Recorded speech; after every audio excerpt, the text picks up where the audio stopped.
Hello and welcome to this live exploration of whether vintage DIY sewing patterns work or not.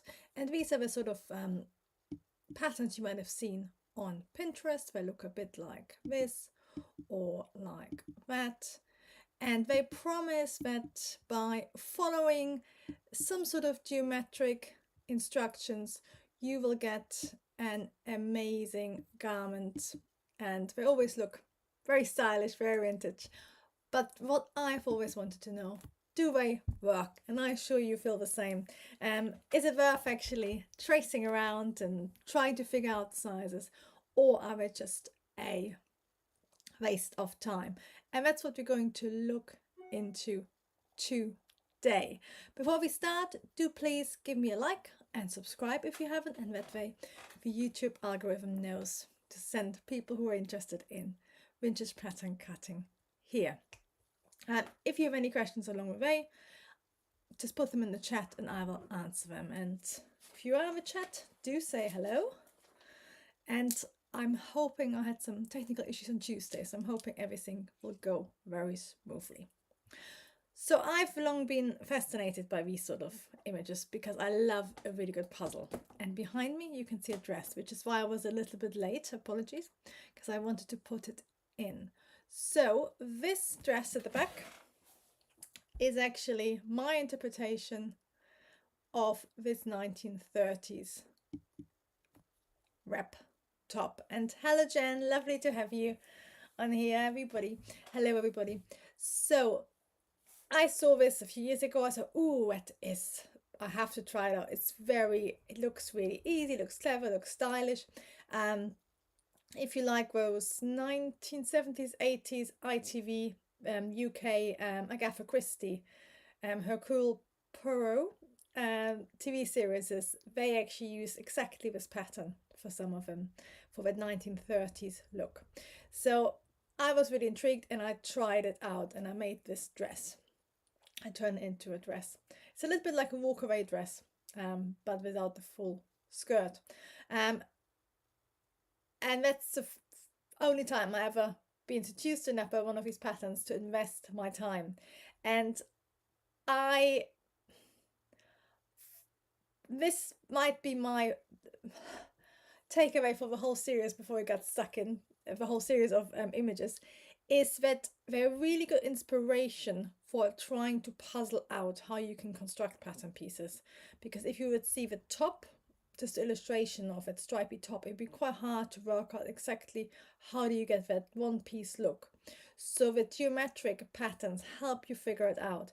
However, I have to say that if you're working, for example, just from something like this, without knowing what size exactly would fit you and what your body shape is compared to who they fitted it for, it'd be really hard to just follow instructions. And this one, again, if you just traced around it, how would you know exactly the size, the proportions? So I actually used this as what I wanted to end up with, and then use flat pattern cutting to do it. And I think part of the tutorial is on YouTube, and there's also a tutorial on how to do the whole dress. So I will link on that below.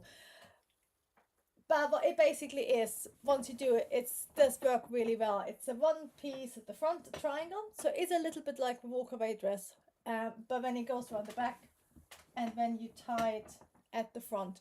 I added waist darts because, you know, I am very small chested, so busted, but that's the only thing I always think when I see these styles. This is working on a bias, so it's doing part of your shaping. But whenever you have a style like that, one piece, anything but maybe a B cup, you're going to have gaping underneath the arm and stuff. And quite often I think these styles probably wear something you just put on, you could pack easily, but if you want to fully fit it, I still added a bust dart, because that just means you won't get either gaping or excess below the armhole, which I'm not a fan of.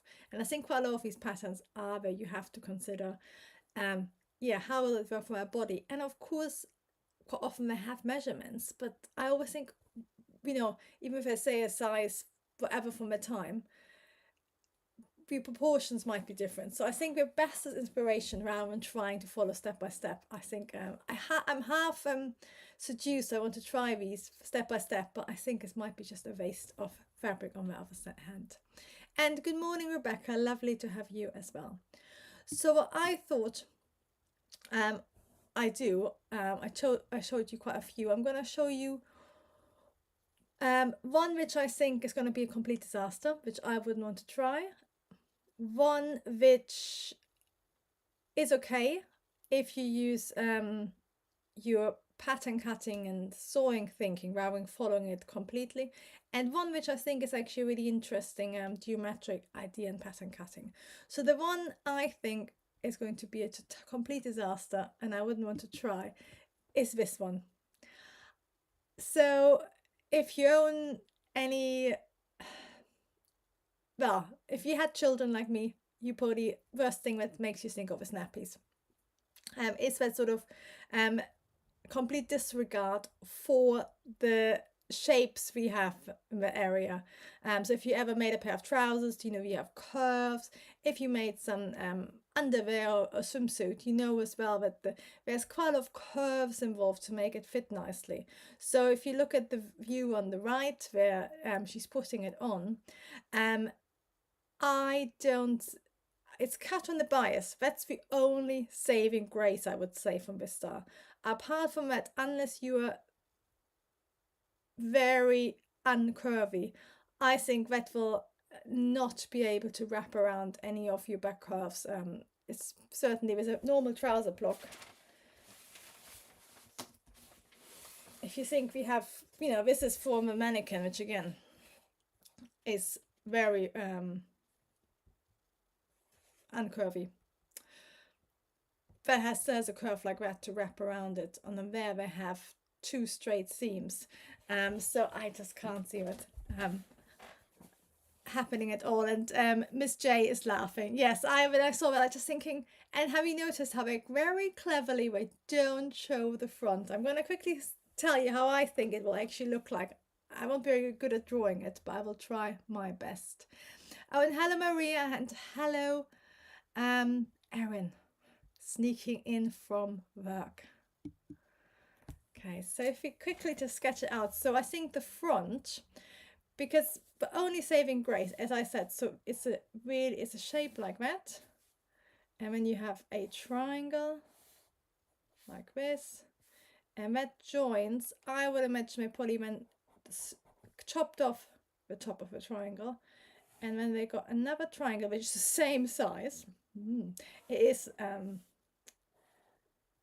but then sometimes when you see old photos, you actually see the clothes, you know, especially on the beach, because of course everything was either woven or it was some quite often hand knitted. It probably didn't fit that well. So this is a straight piece of fabric, which is why they have these sort of 3D detail there. So that's, I think, is to give you a little bit of decency. That's like the trouser leg as such. And I think the only saving grace would be that I think the straight of grain is properly, if there's a seam, the straight of grain could either be along that seam, in which case this would be quite good because it would pull it. But of course we got a straight edge attached to that. So I have one where this is the straight of grain, like that, which then means the bias, you know, you have a bias around here and a bias around here, which might help with some of the draping. But can you see at the front, this is going to be a really bad drawing. So you would have to have it really tight around the top of your bust, which would probably sort of either really cut into your armhole or would start cutting off the top of your bust. If you think about it, this is like where our curves are. So if you're trying to do it, you're either going to basically bind yourself out of your curves to hold it up, or you would have it quite loose, so it's just staying off. But then, of course, we've got a seam here, so it might be like that. But then it's supposed to go all the way into and become these sort of legs. But I think we're going to have some sort of drag marks here. And then of course, how does it look here? And the trousers is going to supposed to look like this. And I think, and then of course the back comes round and that sort of knits, that goes on top of here. I think we're going to have lots of excess fabric here, lots of excess fabric here, excess fabric here, like wrinkling. So it's going to be really unflattering. And the back, that's the hair. So she's going to have just a tie there. So again, it has to be really tight. When I think this is going to have lots of drag marks there. And then here again, I think this is going to be really bad trouser fit, because it's either going to be really baggy, or it's going to be, if you want to have it fitted nicely, it's going to be straining to hold around it. And you know, I can't see it working with the curves. What do you think? Yeah, this is just one of those things. It's so unlikely that it will work, but I want to try it out. But then I think I can't. It'd be like, even, it's quite straightforward. You would basically use your if you have a swimsuit pattern, you could use that, or alternatively, because of course this is woven fabric by the look of it. This isn't like a play suit. You could basically use your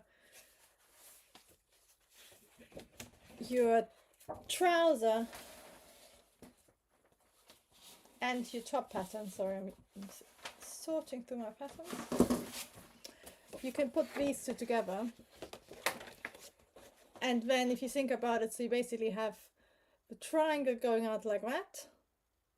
And that goes all the way. So a triangle has to go from here, and then it has to go all the way to your crotch like this. And then at the back, of course, we got a smaller triangle, which again, it goes from here all the way across. So you can actually work it out like that. It's relatively easy to draft, to draft it, but I can't see it working. Yeah, and especially I think you can imagine in like a really slinky, silky jersey, it might be a statement piece. And we would probably put a gusset where the crotches in between the two triangles meeting, to help the fit. Because if you think how they've done it with the two triangles meeting,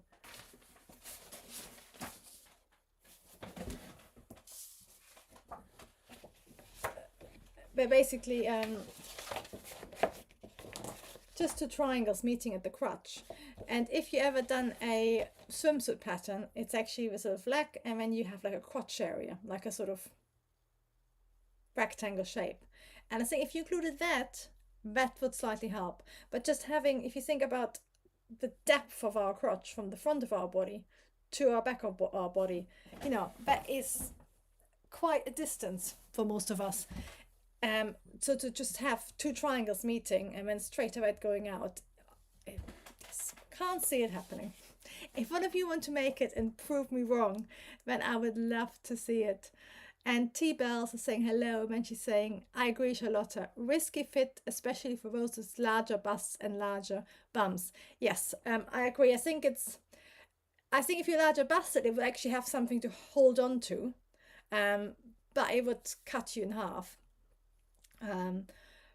But yeah, any curves at the back, I can't, especially it's a straight line. So for any of us, it doesn't basically make any considerations for our curves. And then to go to the nearest part of our waist, that's a massive difference. So yes, I think that it's sort of where you can see Claire McCardle did.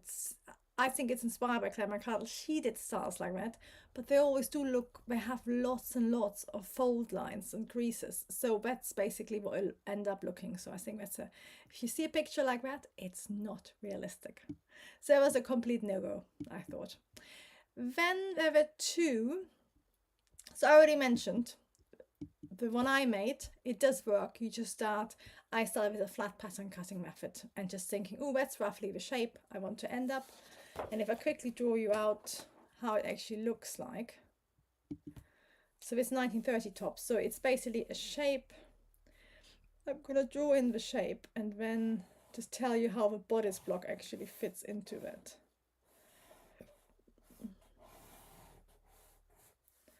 And we're done a square neckline. So what basically your bodice block is something like this at the front. And then again, at the back, it's something like this. So that's your center back and that's your center front. So can you see, this is a really big armhole to accommodate that, and there's lots of access here, which gives you a nice drapey look. And I do have to say, this looks really nice on, but I've added bustards, and that way you basically, by having bustards, you eliminate a lot of the access around here, have it fitted really nicely, because otherwise what you basically end up is there's lots of volume here which is really loose, and you know, which become again, as T-Bells would say, a little bit risky, rather than quite, you know, it's nice to have some floatiness, but in certain areas you want it to be quite nice and tight fitting. So that's where I started off doing that, but then I didn't really follow as such as use inspiration. So that's sort of one which is like a compromise you can use as a starting point for something like that, and I think a lot of them are like that. Another one I wanted to show you, which I think works well, but again, I think you need to know your figure, you need to have sort of be quite good at making as well, is this Couture Express Le Corsage Bel Été. So a summer top, which is just made out of triangles, and you've probably seen them on Instagram and on Pinterest. There's people who make them out of old silk squares where you cut them up, and this will work. But again, can you see her shape? She hasn't got busts, or very small bust. So I think will work up to a certain size. Because everything is cut on bias, I think again that will actually help with some of it, because of course what you do is, if I go back on the table, and I can actually keep it up. Actually, I would love to know, have any of you ever made any of these patterns? Or are you like me? Are you always suspicious it's too good to be true? So all this is basically is like I'm going to draw it in, if it's not on a person, it's basically a triangle like this, and then another triangle like that, which goes behind it. Then they're stitched to the back and front are identical, they're just stitched from here. Then they're tied at the shoulder, and then at you just add a little waistband, and then you gather that. So in theory that is great. However, working with a defined shape like that triangle, so if I get my bodice block again, so it was your bodice block, and you know you also need to have enough to do with little bows at the shoulder, which I think is where it's gonna be a real issue. Actually, let me get my smaller block so I can draw it out for you. So what if that's your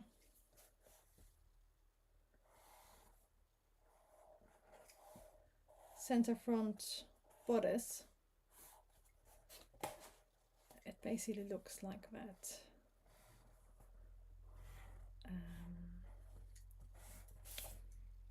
This is how I would draw it if I had to, and I think this is where you're also going to run into issues. So I've ignored bustards and everything, but I know that if you're working from a silk square or silk fabric, you're going to chop it into half, so you end up with a triangle like this. So really bad. These two sides are equal, and then it's got a 90 degree here. These two sides are the straight of grain, and then this is on the bias.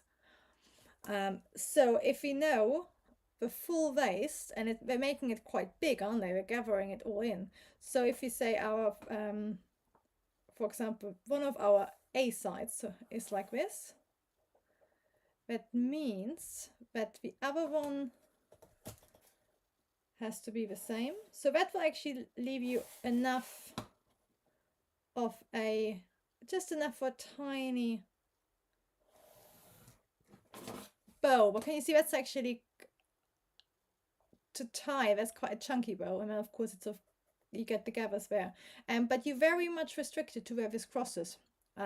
So if your bodice looks different, it might be higher up or lower, and if you're using exactly that shape, you can't actually change it. So all these sort of styles, again, the issue comes with fitting. So you can use what I just did, and then yeah, it would fit you, but if you have to make any fitting changes, it's quite hard to work out if you want to use existing exactly that shape.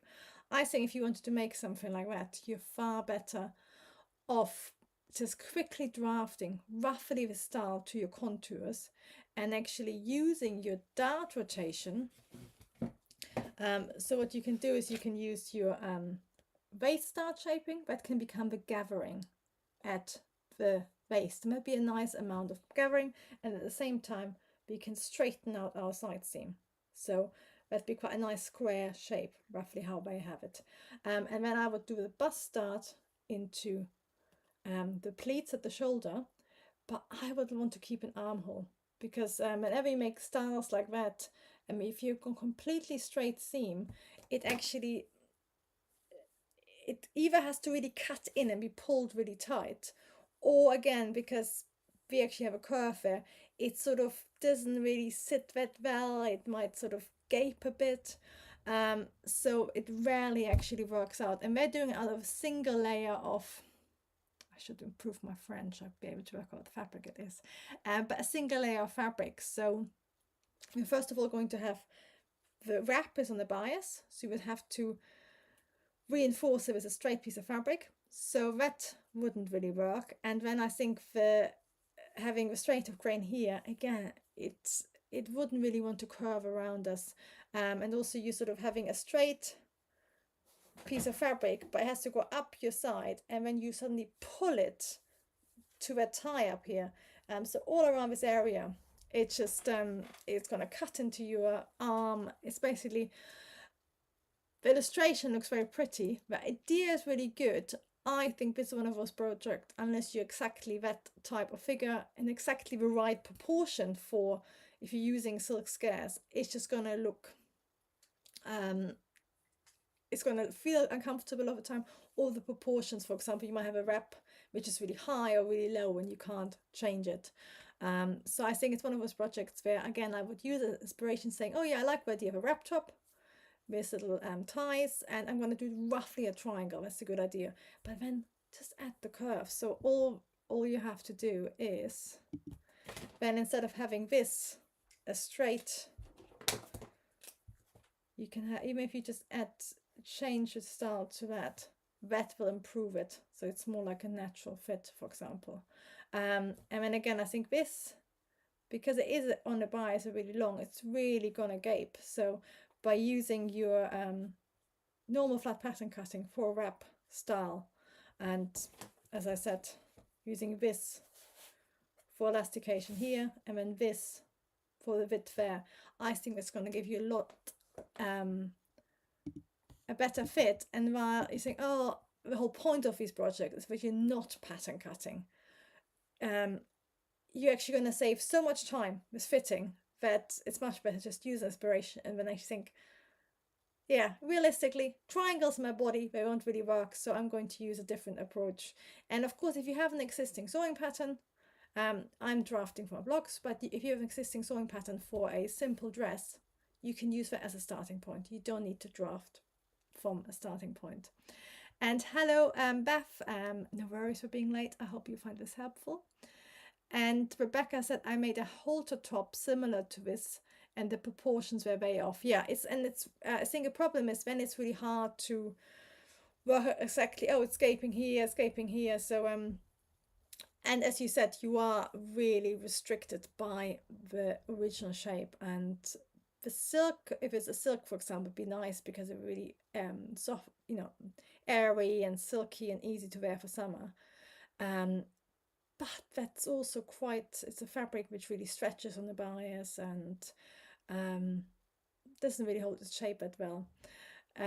I've made another similar experiment because I love the Claire McCardle styles, which are gathered around the neckline, and when they have that sort of straight armhole. And I've made one where I did just pure flat pattern cutting. I made a swimsuit, and that looks really nice with the gathered detail, and it looks like it should just be a rectangle. But at the same time, I made a dress which is literally more or less a rectangle. And I started out just thinking, oh, I tried draping it and just use a rectangle. And again, the proportions are really off. It looked really unflattering around the armhole, the whole issue of going from a side seam and pulling it into your front. It just gave you really weird proportions. So I actually ended up going back to flat pattern cutting and curving. And I will show you a dress. It looks fine now. But again, it was one of those things where if you drape it, you could drape it on a mannequin, and then you would actually probably trim it. So often it's actually easier to just flat pattern cut it. And that's just your guidelines to how you would flat pattern cut it and then stitch it rather than trying to copy it. I think it's a copying which is the issue, which I have the think that just won't work at all. I've seen people sort of blow up these patterns. I just think it's not made for us, it's made for that drawing. Okay, let's have a look at one last one, which I think it's a beautiful top. I will show you. I think it's very it's quite a famous advanced 8190 pattern. Suitable for lightweight jersey only, and stitch easy is stitch easy. But I think if you want to have it fit, again, it's a pattern where you can't do any fitting alterations because it's a one-piece pattern which looks, I'll quickly cut it out before like that. The whole pattern will look like that. I will show you in a second how it actually goes together. So this will work by being a really lightweight jersey. Nowadays this is old, so it would have been silk jersey or really soft wool jersey. Nowadays you would do it in a jersey with lots of spandex, lots of elastin. So it's got really nice, and you might even use a four-way jersey. Back when this would have been probably a two-way jersey. A four-way jersey is, just think I've got an example.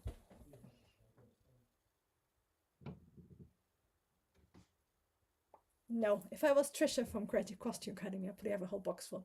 But it's like these high performance jerseys, often with spandex involved, and they have full stretch in all directions, and they have really good recovery, and they mold beautifully. So I think this top out of a fabric like that would work really well. But however, again, I think this pattern piece, if you bought it, I'm going to show you the back of the envelope.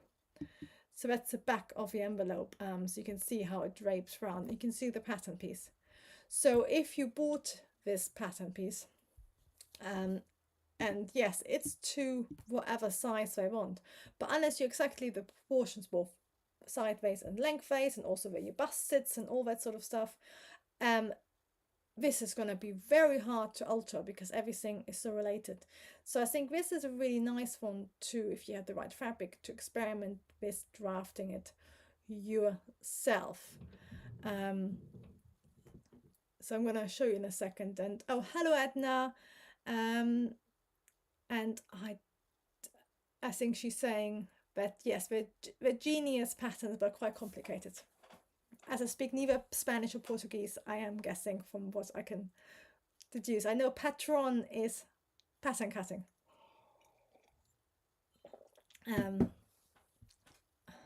Which is what I love about meeting lots of different people. I'm learning every day.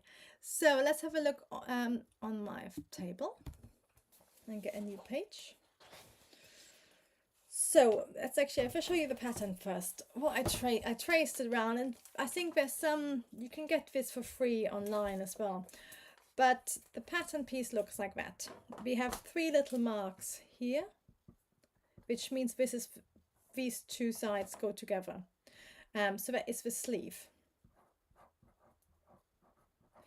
Then this is our fold, and you can see that can be at the either at the front or the back, but it's basically the section from our neck downwards. Then this is where it gets really complicated. Then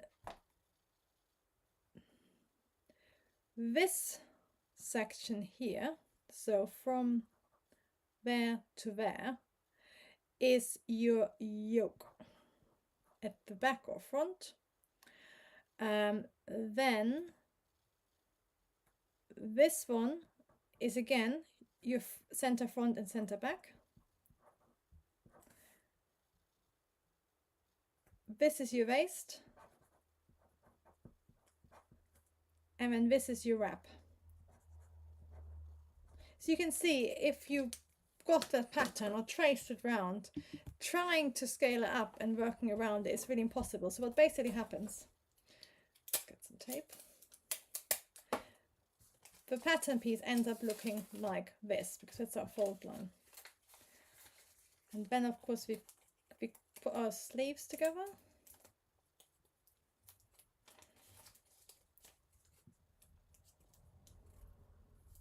And I think is it called Julie Alba? Iba. She does a lot of Claire McCardle stuff, and I think she's done this from the pattern. She said it. I spoke to her years ago about it, and she said it fitted really, really tightly. So then what we do, we know this is our wrap at the front, so that's going to wrap over. That's our waist. So what we basically do is we again glue this together, because it's a center front and center back. But that they mean, if you look at the image all the way to left, that is your center back or center front. That's the seam which is going down a center front. And then can you see I've got the gap open here where the sleeves are. That's going to be our yoke, which is going across. That's where I probably haven't cut it perfectly. And then you end up with a pattern like this, which looks like these are our sleeves, and then this actually sort of folds over like that, so you can see this really badly. This is our jacket, can you see, with our wrap? So that's our wrap, and then these are our sleeves. But can you see the sleeves want to go backwards? So if you had it like a first image to the left, that would work better, because you can see that would be your front. Sorry, this is where it gets really complicated. That would be your front. This is all the gathers around your neckline, and this would be your bodice. So you can see what would basically happen. I think this is why this needs a definite jersey, because you basically have it going like this, and then you have all these gathers on top, and also probably gathers behind it. So I was just literally like roughly cutting it out, because it is quite mind-boggling. I can see how it happens. I can see it will only work in a really big jersey. So if we oh, Beth Smith is saying, Gretchen Hirsch has a pattern like this that I made. I rarely wear it because it's so hard to keep in place when you move. Yes, that's what I sort of think, because it's sort of, there's all these gathers and X's. If you look at it, there's lots. That's all sort of, because it's like a 3D origami. So all this fabric at the top here is like in this small section, and then if you look at the left-hand image, the grey one, it's all the way to the left, yeah. There's a seam down. It's basically the section here, which is there, and the section above is actually on the pattern. It's the same length, but it all gets draped down there. So you can imagine, as soon as you move, it's just it's not going to stay in place. And with the sleeves like that as well, you have to exactly have that position. So I actually think you either have to have like a really good, as I said, four-way stretch. It would be quite interesting to reinterpret it quite loosely. So if you made it like in a larger size cardigan, so it's quite slouchy. But again, I think as Beth said, because you have that wrap, unless you tie it really tightly, it's sort of gonna, when you have all the excess gathers here, it's not gonna stay in place really nicely. So I think it's one of those where I can see it. I like the idea. I think it's going to be also one, if you, unless it's exactly for your body, it's going to be a bit of an issue. So let's quickly, if you wanted to do it to your size exactly, what you would do is, if I'm going to quickly switch over to the table, and then, because what we have is, and even trying to work out the patterns. So if I'm going to just sketch it out roughly, and then sort of just seeing how I would do it with my flat pattern. So this is our wrap, then this is our waist, that's our center front, center back. So if the top is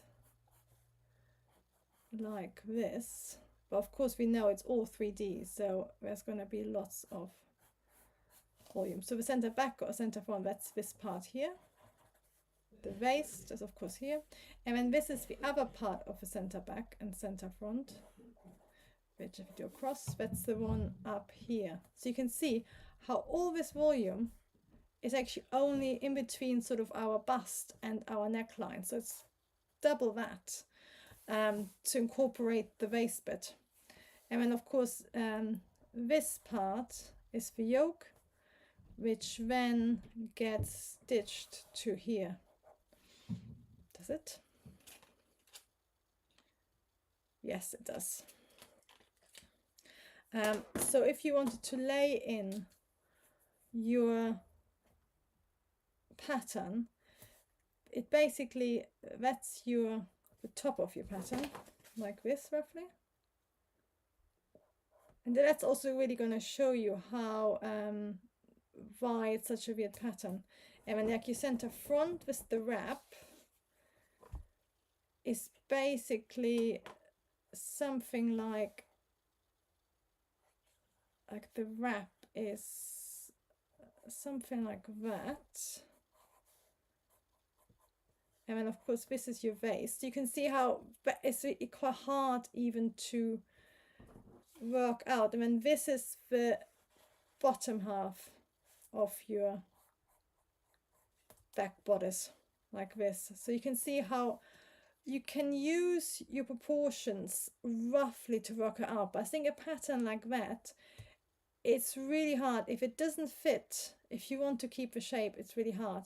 So you could start out by saying, we know this wrap have to go one side to the other. So you can sort of measure, you can measure that distance for yourself, and you can make that exact distance.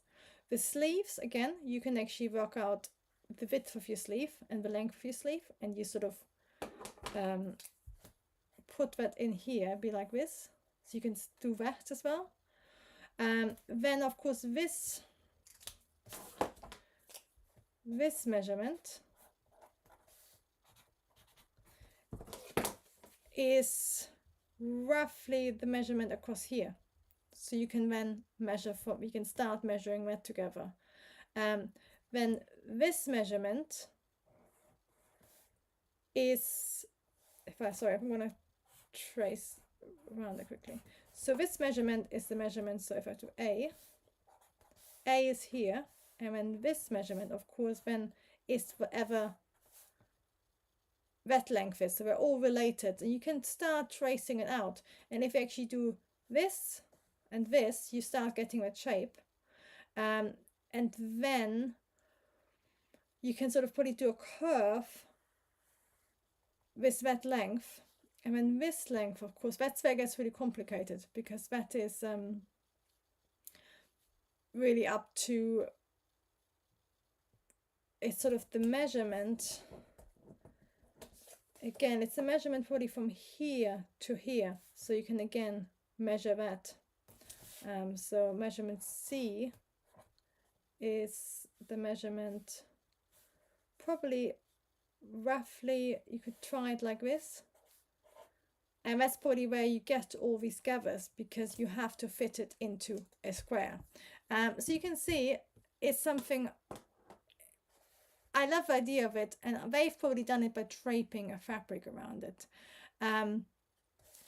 But if you can get a free pattern of it, you can try it out. I think trying to figure out exactly what size you want to is quite tricky. You can sort of start with that, maybe with A. That'd be a really good point, because that will give you your front and back chest measurement. But I think unless you're really lucky and the pattern fits your exact size, I think it's going to be a really hard one to make it look good.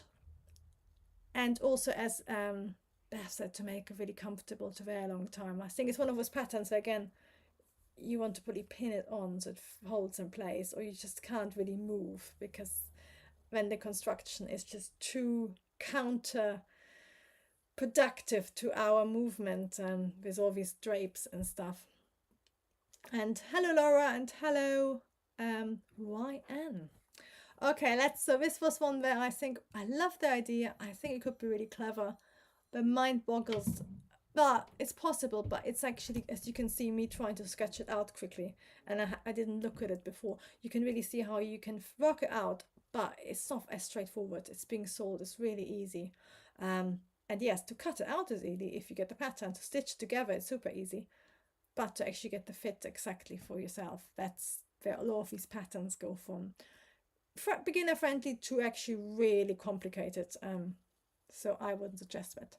So let's finish with one that I actually really like, and which is doable, which is this skirt, which is, I think, is quite vignette. If you are one of my lovely students on my pattern cutting school, there is a vignette barrel skirt, which again uses circles and things, which is a similar sort of idea. But this is quite clever, because it's basically zero pattern cutting. It is Russian, but can you see oh, look, it's got some translation. Fantastic. So this is off Pinterest, but you can see you basically take a square of 140 centimeter, which is of course in the width of our fabric. Oh, so for 70 centimeter skirt side, the square must be 120, or if the skirt is longer, it's 140. It's basically zero waste pattern cutting, and it will give you a really nice circle skirt. I think I can see Beth wearing it. But sorry, it will it has basically a really clever yoke. And this will work, and what's nice about this, that this you can draft to your own size quite easily, because this is truly a, this is just a pattern which happens to be completely geometric. So this will work. And of course, we all know circle skirts work. You will know how a circle skirt looks. I think with a lot of these other patterns, like the wrap top, it's quite hard to imagine how it actually look on your figure, and how it will drape, and how it will be to wear. But the skirt is quite easy to see how, it's a skirt, a circle skirt with a pretty yoke, which adds of a different shaping dimension. So you already understand how it looks like. Fitting is easier in the area, especially if there's lots of volume, so you need to fit it to the waist, and then there's enough volume for it to fit. So this is the one I would suggest actually is really worth out trying. And if I'm going to sketch it out for you now, just to show you what you have to do. So let's get my table up. So what you of course start out with a square. However, what you basically need to do is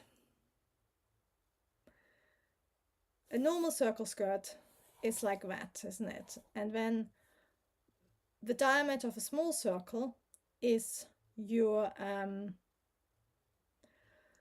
waist, and then you have the larger one. On this one, instead of having an inner circle, we basically have, this is where it just gets a little bit more complicated, we have a cross. And when each of these side crosses basically gets split up and opened up,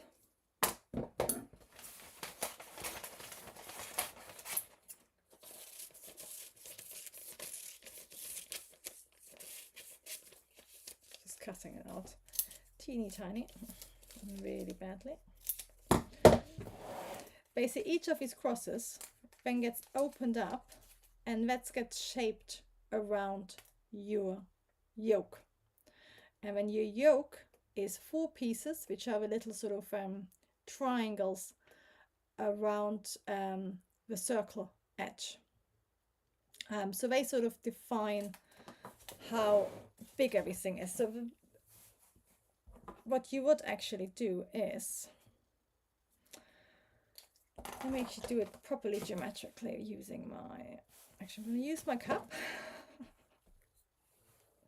I could have used a compass, but we're not going through scale. So this is your circle, and we'll find out in a second how to actually get exactly the length. So they are going with we're going with basically the length will give you that length of circle, but that of course changes slightly depending on what your waist measurement is, I think. So the whole skirt sits within a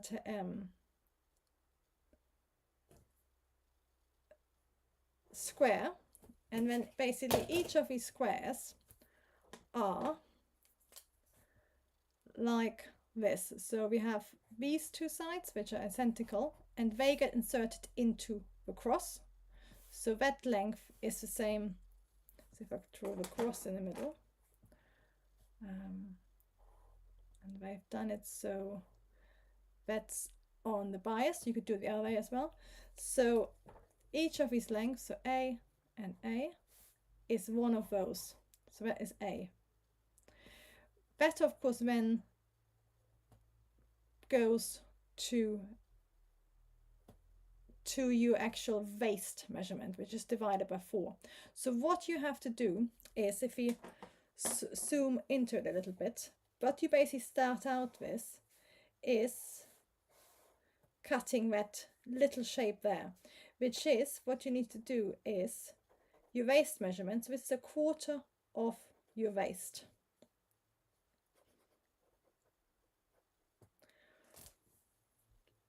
Plus seam allowance, of course. So what you will have to do, this is where it gets complicated. So you have your seam allowance here and your seam allowance there. Yeah. So basically, sorry, let me draw it again. This is where it, I'm going to cross it out. This is where all these patterns don't have the details, and I just in time remembered. So if your circle skirt is like that, so you can start with roughly the length you want. So if you have roughly the length you of 70, then you would do a 120 centimeter. That would give roughly the length. But of course, the proportions will be different depending on your figure. So that you have your circle edge, then of course you want to add 1 centimeter seam allowance, yeah? Then you need 1 centimeter seam allowance for your actual yoke insert. And from that seam allowance, 2 parallel lines, you measure 1/4 of your waist. So you can just mark it at where the 45-degree angle is for your corner. So you mark your waist on there, and then of course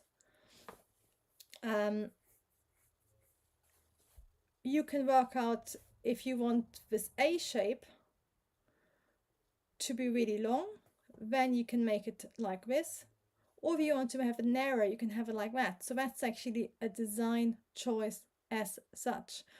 I think looking at that, they've made it roughly equal. So you sort of roughly sketch out that this is the same as this. So then this is your A measurement, which goes in there. This is actually your waist, and then these two, this is like your yokes, your side seams, and your center front seam. So they just get stitched together. And what you end up is 4 of those, which you basically stitch together like this. And of course you need to add seam allowance in each of them. You stitch them together like that. Then this is your seam for your zip. So you also want to make, this is actually another consideration, you make this long enough so you can put your normal length zip in to get in. So that's a little bit of figuring out where you draw out the rough overall length, which I would probably do from here. So I think this is roughly the overall length of your skirt, and that will make it probably a little bit longer because you have a yoke on top. But if you say the maximum length I want is this, and that will define the length. So that's actually easier than a normal circle skirt. And then you can sort of change, this will change shape depending on your waist, of course, you waist it. And then if you say this, the minimum needs to be your zip. So I think an average, but the zip needs to be basically long enough that you can get it over your hips. So this is your waist measurement. So the two sides of a zip combined need to make it wide enough to get it over your hip. So it's a bit of thinking, but you can actually figure that out quite, you can work that out just as the proportions by starting basically with roughly how long you want your skirt to be, and that will become your square. You can actually just do, rather than doing a full square, you can do a, because that takes a lot of paper. Literally on paper, I would do it like that. So a quarter of my circle. So if I say I want that 70, I make it that size exactly. Of course, you have to have a seam allowance on top of that.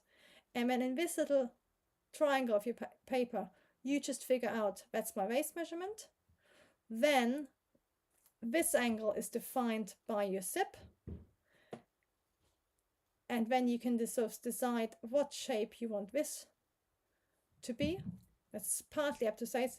I think this length here, again, you can see it should be wide enough that wherever, if you, for example, say that triangle shape is like that, this width needs to be sort of wide enough to fit around here. So you can sort of just quickly, even on yourself, just measure it. So I think it sounds quite complicated, just getting your head around it. But if you start by just drawing out that quarter circle on a piece of paper, and when it's an experiment, you can just use the triangle and say, oh yeah, I need a quarter of my waist, I need the length long enough to get my zip in, and then the thing across just needs to be long enough to basically be a quarter of this again. And that's, with those measurements, once you figure that out, it's really easy to stitch, and it will look nice, and it will fit as long as you consider the zip length and when it's wide enough to go around that sort of higher hip line. So, you know, if you're not quite sure, it's basically the high hip line you roughly need to have enough volume with. If you basically make it too tight, then it won't fit very well. So if you're in doubt, make it longer.